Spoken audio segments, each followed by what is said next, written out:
कल्याणमधल्या vertex इमारतीच्या 3 मजल्यांवर लागलेली आग अखेर आटोक्यात आणण्यात अग्निशमनच्या पथकाला यश आलं। या इमारतीत लागलेली आग 15व्या, 16व्या आणि 17व्या मजल्यावर पसरली होती। अग्निशमनच्या जवानांनी प्रयत्नांची शर्थ करत आग आटोक्यात आणली आहे। या आग आटोक्यात आणण्यासाठी ठाणे महापालिकेच्या अग्निशमन दलालाही पाचारण करण्यात आलं। ठाणे महापालिकेच्या अग्निशमन स्कायलिफ्टची आग विझवण्याकरता मदत घेण्यात आली। या इमारतीची अग्निरोधक यंत्रणा उत्तम स्थितीत आहे, पण इमारतीतल्या रहिवाशांना त्याची माहिती नसल्याने आग आटोक्यात आणण्यासाठी विलंब झाला।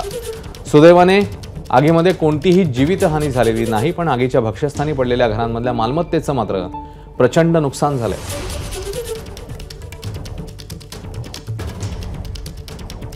कुठली जीवितहानी याच्यामध्ये झालेली नाही, परंतु 5 फ्लॅटची जी वित्तहानी झालेली असेल तेवढी हानी या आगीमुळे झालेली आहे। सोसायटीची यंत्रणा या ठिकाणी काम करत होती, पण थोड्यापैकी त्याच्यामध्ये त्रुटी होत्या, त्याच्यामुळे ताबडतोब स्प्रिंकलर चालू झाले नाही। तर ते स्प्रिंकलर चालू होणं ताबडतोब अपेक्षित होतं, त्यामुळे आग थोडीशी वाढली, परंतु आमच्या जवानांनी शर्थ करून 2 ते 2.5 तासामध्ये ही आग पूर्णपणे नियंत्रणात आली। आता सध्या कूलिंगचं काम चालू आहे। या ठिकाणी कूलिंगचं काम झाल्याच्या नंतर इलेक्ट्रिक विभागामार्फत MSCB मार्फत याचं सर्व इन्स्पेक्शन होईल। त्यानंतर फ्लोर वाईज या ठिकाणी नागरिकांना कुठल्या फ्लोअरवर अलाउ करायचं आहे ते डिसाईड होईल। ABP माझा, उघडा डोळे बघा नीट।